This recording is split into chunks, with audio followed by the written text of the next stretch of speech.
চলে এসেছি লাঞ্চে থালি নিয়ে, চলো দেখিয়ে দিয়েছে কি কি আছে। এখানে আছে একটা পেঁয়াজ, গরম গরম ভাত পুরো ধোয়া উঠছে, আর এখানে শিম, আলু, তারপরে চিংড়ি মাছ, ধনেপাতা সব দিয়ে একটা ভাজা ভাজা। আর এখানে দেখো পাবদা মাছ, সর্ষে দিয়ে, আলু দিয়ে, বেগুন দিয়ে। খাই, খুব গরম, সবে নামিয়েছে। চিংড়ি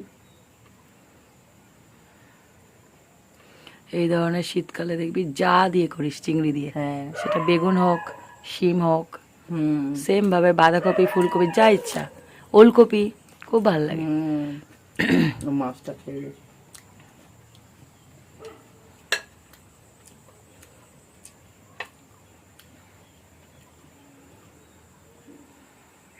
সর্ষে দিয়ে মাছ খেতে খুব ভালো লাগে। 30 মিনিটে এই 3টে রান্না করেছি, 2টো গ্যাস জ্বালিয়ে একসাথে। দারুণ লাগছে, ধনে পাতার ফ্লেভার যেখানে এদিকে ধনে পাতা আছে, এদিকে সর্ষে বাটার মধ্যে আবার রসুনও আছে। কি গরম, দারুণ হয়েছে না? ব্যাপক।